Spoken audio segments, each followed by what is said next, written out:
2. Welcome back, WNST, Towson, Baltimore, and WNST.net.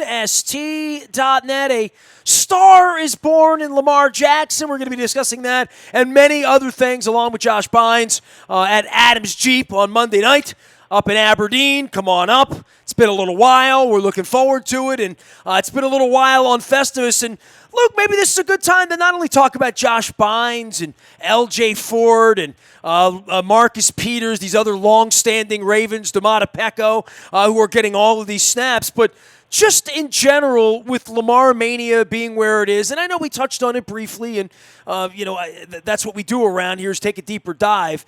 But defensively, just taking Lamar out of this, and that's impossible to do, but because there is a little bit on this defense to say, well, the offense will go out there and score next time they get the ball because they've been doing a lot of that. And, ask Sam Cook, who isn't punting anymore and who's on a milk carton somewhere. But defensively, this thing is starting to shape up, not only as a whole team and, all of the other things you would want to see, but just on its own merits. The defense has also progressed and gotten better as Lamar Jackson and the offense has gotten better. There's no question about it. I think we've seen this defense take some tremendous strides since week 4. I mean, the first month of the season, this was a bottom 5, bottom 10 kind of defense. Just go back and look at the numbers. They were bad. They were not a good defense early in the season. And, even that Arizona game, remember Kyler Murray, who I think is going to be a good quarterback. He was throwing the ball all over them. So they had all kinds of issues. They had some injuries. Inside linebacker was a major problem. It just was not working with the 3 guys that they had gone into the season with their plan to replace C.J. Mosley and move Patrick Owasso over. I mean, it just wasn't working, and they needed to adjust. And to their credit, rather than showing too much patience, which I think some combination of coaching staff and front office try to do in most cases, especially when you're talking about young players like the Ravens were counting on early in the year, they called an audible, and they brought in some of these guys that we've talked about quite a bit, with Josh Bynes kind of headlining until they brought in Marcus Peters to fortify the secondary with some of the injuries they had there. And they've made, I don't know if incremental improvement is the right term, but they've steadily improved. And to see what they've done now against a Russell Wilson, against a Tom Brady, against a Deshaun Watson, who has been terrific, and they made him look pretty pitiful on Sunday. It really says a lot about this front office, this coaching staff, and these players, so the guys that have been here and guys who did come in over, whether it was in early October or Domata Pecco and Ellis coming in over the last 7 days to do what they've done. It's really impressive. It's really encouraging. And I said this in our previous segment, but I'll echo, it's really easy to look at the final score and say, oh, okay, well, the Ravens won. Someone didn't watch the game all that carefully. They won going away, right? I mean, they scored 41 points. This was a no contest. And, yeah, it turned into that. But you kind of forget, Ravens in the first quarter, no points, 44 yards on 14 plays. Their offense did not get off to a very good start. Justin Tucker misses a field goal. They tried a fake that was not one of their better fakes that they've run over the years with a lot of success otherwise. But the defense kept the Ravens in perfect position that some of the miscues that they had in that first quarter didn't matter because it was still scoreless and they were fine. And talking to a couple defensive players after the game, whether it was Chris Wormley or a couple other defensive players who were still in the locker room after the main podium interviews had concluded, they kind of, you got the sense that there was a feeling of, hey, it was nice to, even if it was for just a quarter while the offense got on track, it was kind of cool for us to be able to do some of the heavy lifting early on in that game, and they certainly did. You look at how they covered, you look at how they kept Deshaun Watson in the pocket. 7 sacks on the day. Whether some of those were coverage sacks or not, it was still a good plan. And you just look at how versatile they are, how many different players they use all the different sub-packages that they use. I mean, this is a very different defense, not just in terms of personnel, but how they use that personnel. Well, it also requires really smart guys. Yeah. I mean, you need guys who understand what they're doing, when they're going to do it. You need to have players focused on the sideline for subbing in and out. I mean, there's a lot to it. I mean, over the course of Sunday's game, just to give you an idea of how different this defense is from what we've thought of defense being even in this recent era, over the last 10 years, where the nickel package has become more prevalent around the league. But the Ravens had 61 defensive snaps on Sunday, and you look at the inside linebackers, L.J. Fort had 29 of those snaps. Josh Bynes had 24 of those snaps. Patrick Owasso, who was their Mike linebacker to start the year, he only played 9 snaps out of 61. And that's not really any indictment on those three, although certainly we could talk about Owasso in a contract year. But when your inside linebackers are all playing less than 50% of your snaps, that tells you how different this defense is from a schematic standpoint, from a sub-package standpoint. So you have to have guys who are smart, guys that buy in, guys that check their ego at the door. I mean, think about it. Privately, let's call a spade a spade.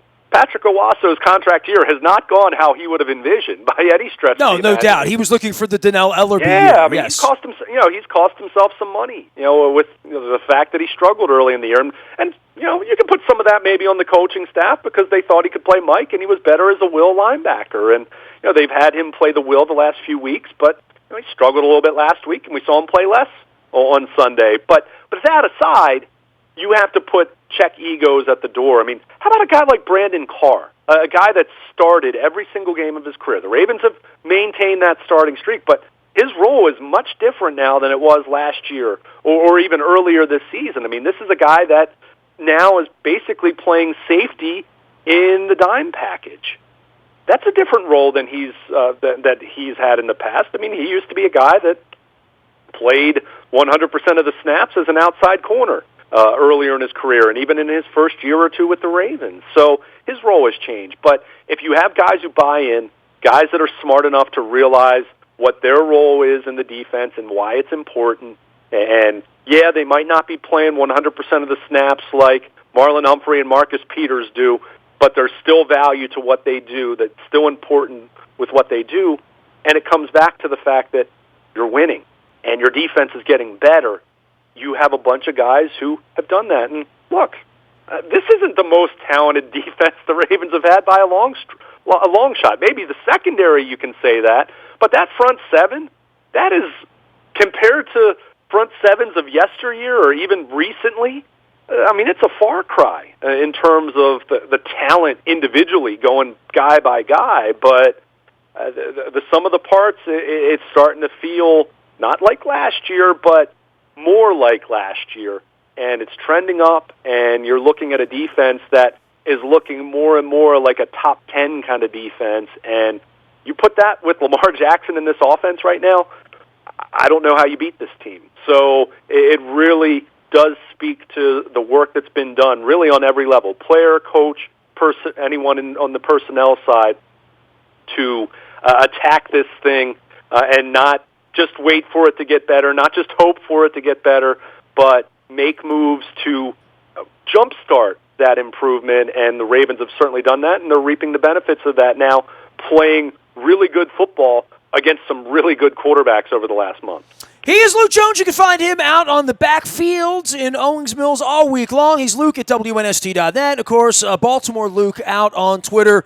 To reset all of this, and to sort of bring it back to the organization and to say when you are number one in the power rankings, when you are being widely thought of now as the best team in the National Football League, and it's rarefied air. They're 24 years. I can't say that I've sat here in November and ever discussed these things. And the weirdness, last year you were embraced the weirdness and all of that, and what all of this is, but for me, above and beyond all of this and buying into Lamar and putting a team together, it's been what this organization has done the last 10 weeks. And we're going to go through this with Josh Bynes up at Adams Jeep in Aberdeen on Monday night as well. But it's the notion that you're going to bring Marcus Peters in on Wednesday and he's not going to know guys' names, maybe their numbers, right? Not going to know these guys, trying to figure it out. This is a great conversation for you because, I'm 30 years into this and I'm an old baseball guy and you're an old baseball head as well. And one of the cool parts about baseball in the modern era is that every June and July you could say, well, we can deal for David Wells or we can go deal for Jimmy Key or we can go get this pitcher or we can go get that relief pitcher. And they'll be able to come in. And because, it's a team game, baseball and all that, but other than stealing signs and knowing when we're beating on the trash can that means it's a breaking ball, other than learning that sort of stuff, it's an individual game and you can plug and play any pitcher, any catcher, any shortstop, any first baseman into baseball.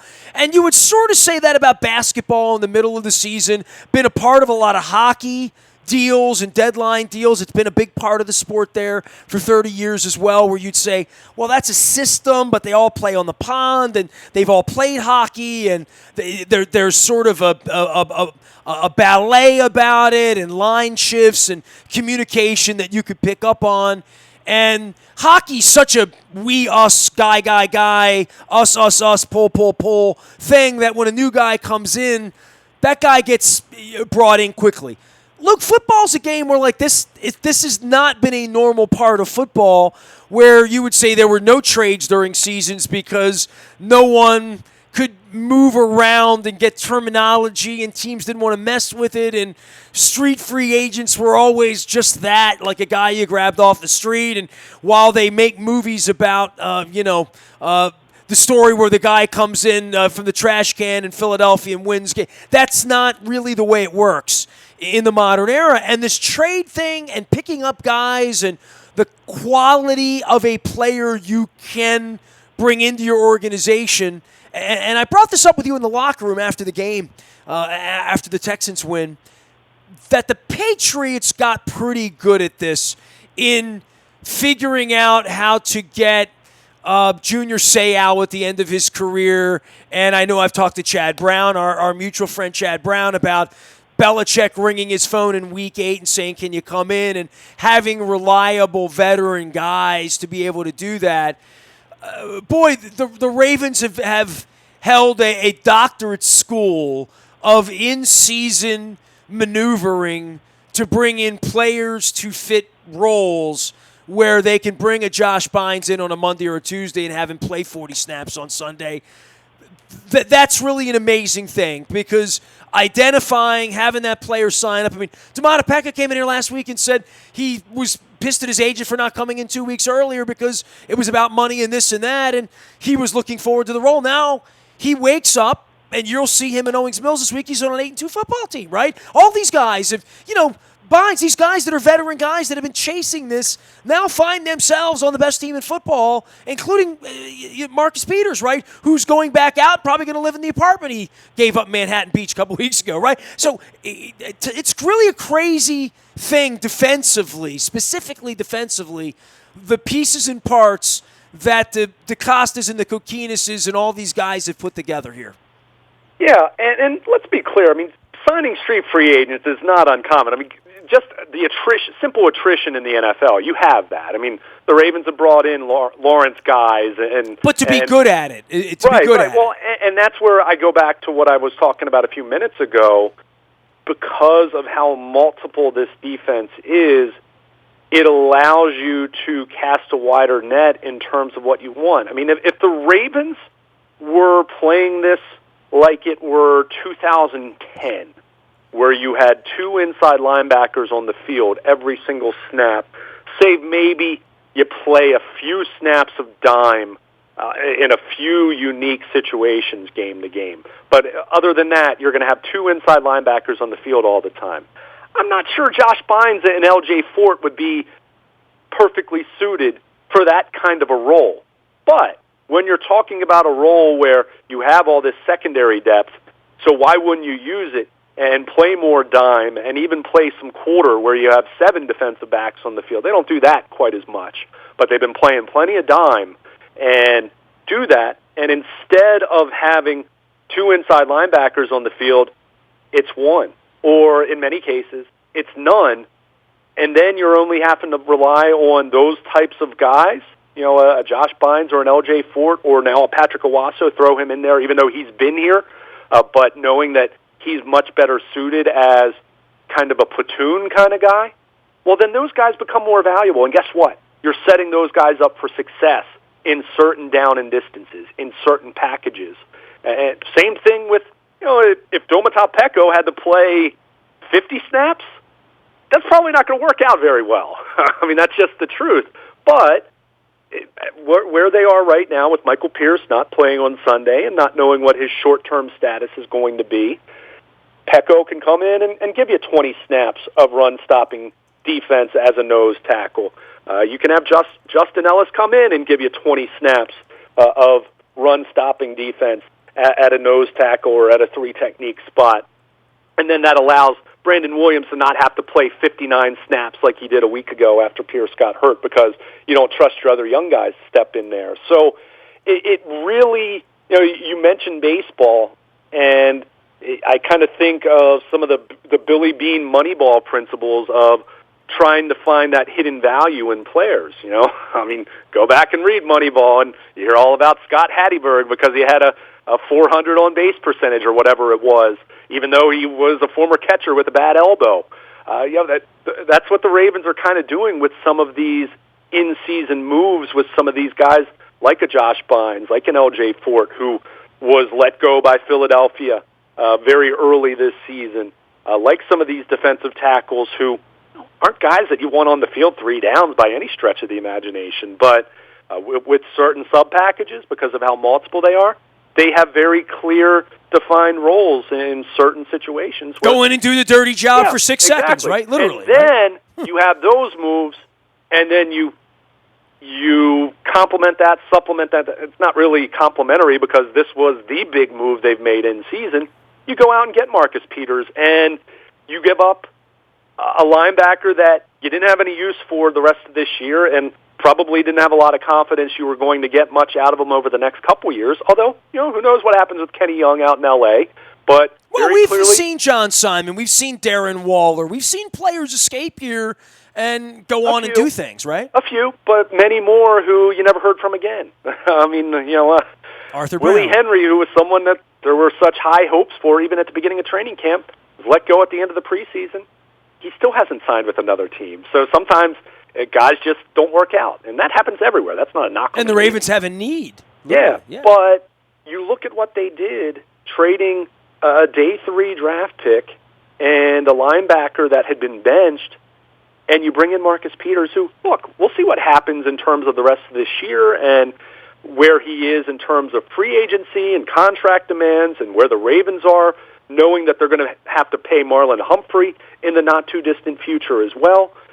Whether Marcus Peters resigns or whether they let him go and he gets a big deal elsewhere and they get a third-round compensatory pick next year, or I guess it would be 2021 at that point, they've gotten tremendous value here relative to what the Rams did in giving up first-round picks and high picks and knowing that they're going to have to pay Jalen Ramsey. I mean, they're married to Ramsey. The Ravens didn't give up enough to Marcus Peters where if Peters is completely unreasonable or if he doesn't play well down the stretch for whatever reason or if he gets hurt or whatever the case might be, the Ravens didn't give up enough that they feel compelled to be married to him. Now, if he keeps returning interceptions for touchdowns and does that in January at some point, got to get over to Charles Newsom and get a ring. That's what he they'll probably be more inclined to say, yeah, we want to keep this guy around. But you look at the value and what they gave up to get that value in relation to what the Rams did in giving up all they gave up to bring in Jalen Ramsey. I'll take the Marcus Peters deal right now, hands down. And that's not to say that I think Peters is necessarily a better corner than Jalen Ramsey, but he's been playing better than him this year. And Pro Football Focus grades and numbers and all those things really provide a lot of evidence in support of that. So that's the move that didn't get near the buzz that the Jalen Ramsey trade got. And I get it. I mean, Ramsey, high profile, kind of holding out, injured, whatever that whole thing was in Jacksonville for the 5 weeks that led up to him ultimately being traded, whereas Marcus Peters kind of just, was doing his thing, was quietly having a pretty good year with the Rams, and gets traded for not a bag of balls, but not a whole lot more than that, quite frankly. And you see what he's done, and you see what impact that's had on the defense. And let's go back to the offseason, Nestor.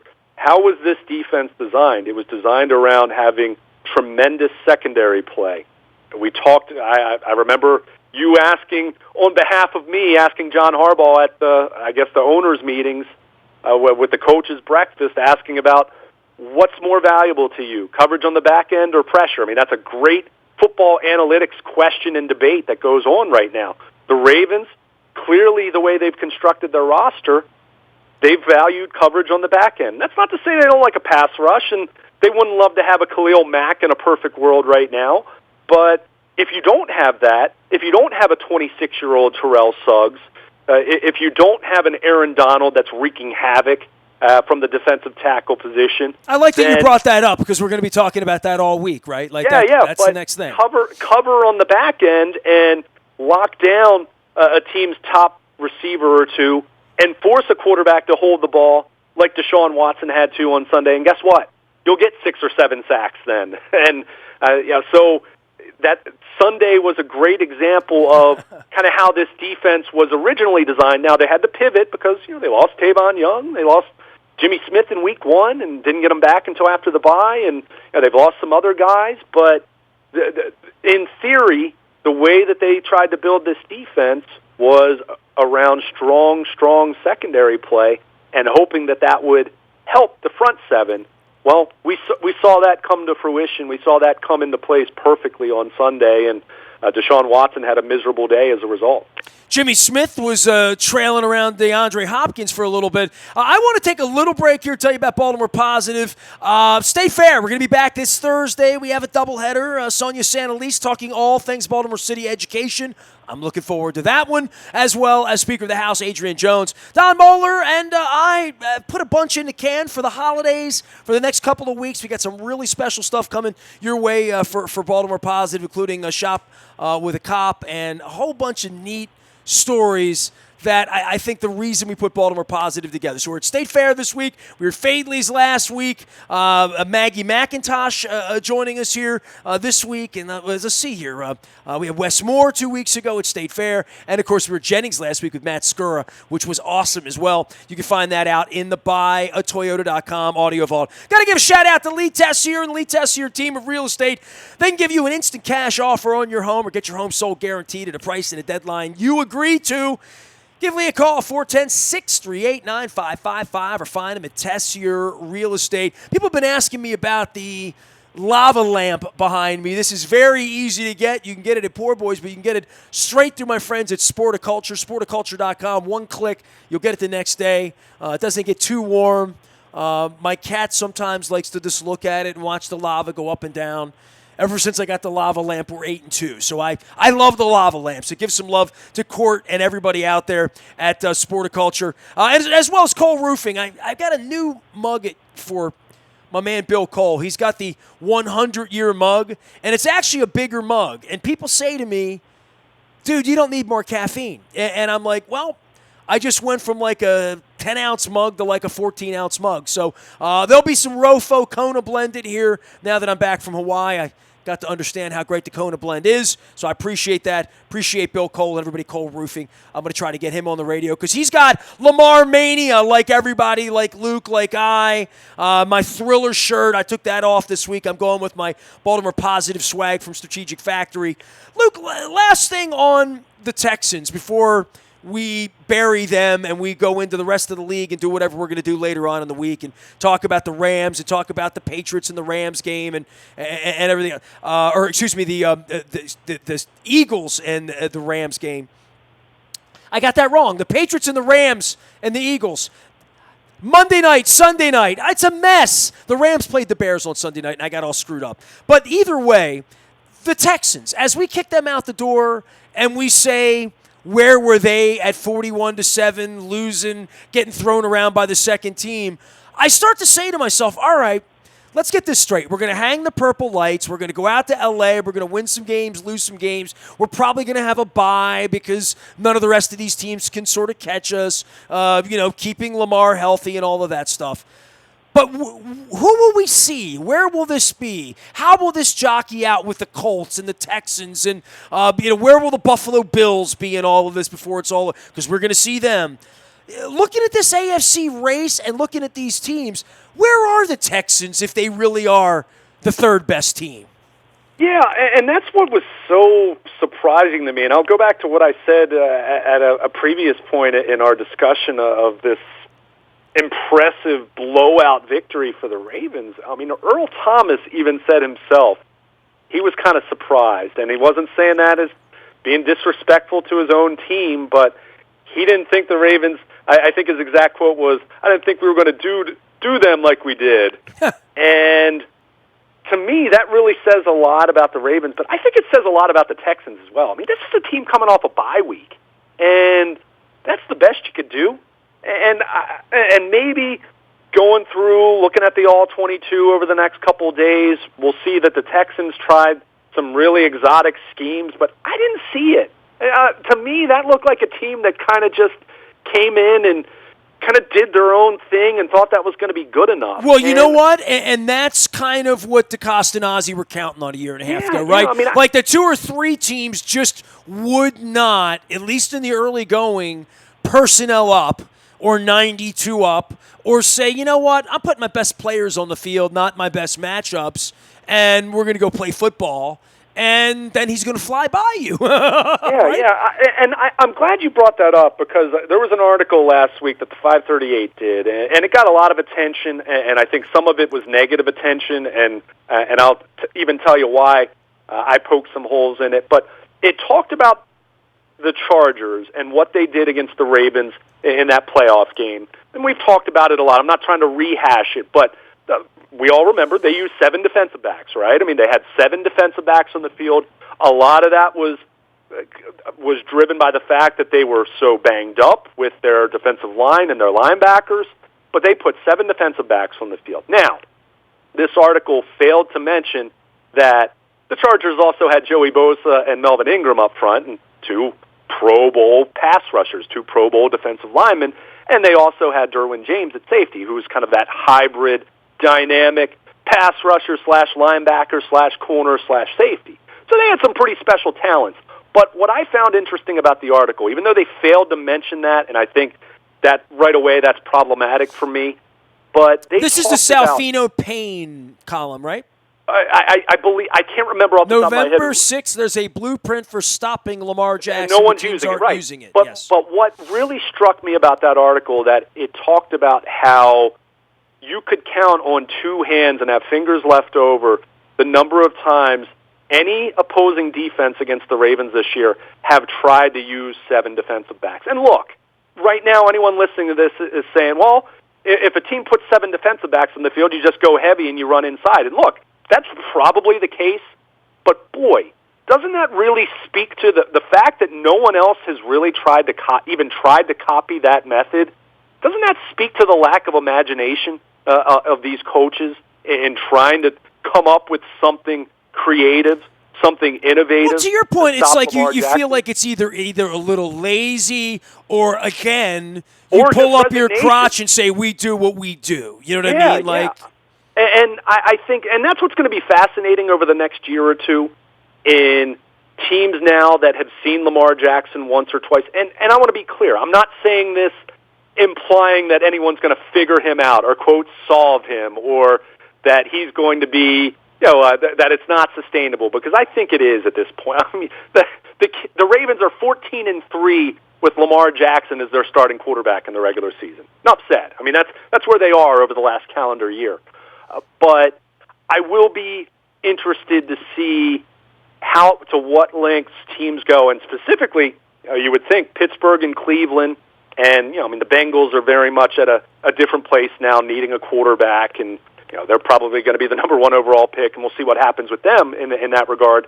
But these division rivals, these other teams in the AFC that are going to run into the Ravens on at least a semi-regular basis, or at least they fancy themselves as being a semi-regular opponent against another first-place team in this conference, I'm going to be intrigued to see what teams try to do, having seen Lamar Jackson once. I've used the baseball pitcher analogy a lot over the last year, and I'll continue to use it because I think it's true. Wink Martindale even talked about it this past week, kind of talking about whether it's teams preparing for Lamar Jackson or teams preparing for Deshaun Watson. These dual-threat quarterbacks, and Lamar headlining the list because he's so much better running the ball than any other quarterback maybe that we've ever seen, but certainly since, say, Michael Vick. You can prepare for it in practice, and you can try to say, well, yeah, this scheme's going to work, and this linebacker can spy this guy, and we can cover this guy with this particular coverage that's going to guard against Lamar taking off. But then you get there on Sunday, and all those plans you had throughout the week go out the It's Mike out the window Tyson, baby. Because he is so fast, so much faster than anything you can really plan for, so much faster than the scout team wide receiver that you had running the option in practice that week, and then you're completely stuck. So once more and more teams see him, I am going to be intrigued. You mean Andy Dalton doesn't run a good scout for Yeah, Lamar? exactly. Yeah, I had to laugh when I saw that last week. But anyway, not that I think teams are going to solve them, but I am interested to see if we're going to start to see a little more creativity. I mean, again, what the Chargers did was out of necessity, and they had a dominant defensive line that made that possible. And, Marty Morningwig was the offensive coordinator for the Ravens at the time, and very clearly didn't do a good job adjusting. And Lamar Jackson played the worst game of his career. But so a lot of those variables have changed since then. I want to be clear about that. But just I'm interested to see how creative teams try to get, and this is again why I have more confidence that this thing is legitimate for the long haul. Do teams say, we can't completely blow up and tear up our roster as far as how we think of defensive players for one game in the season because it's so different? Now, that could change if Kyler Murray becomes the next MVP candidate, say, next year, and he's the guy that takes a big leap in year two, and let's say 2 or 3 other really good dual-threat quarterbacks enter the league over the next 3 or 4 years, then maybe that starts a revolution on the defensive side of the ball, that you see much more athleticism at every single position than we are apt to see from a traditional sense. I don't know, but I just, every week we see this, and I feel like privately, every defense, every defensive coordinator thinks, hopes, prays that they're going to be the exception to the norm, right? That they're going to be the team that is able to contain this and crack the code. I mean, you haven't seen it.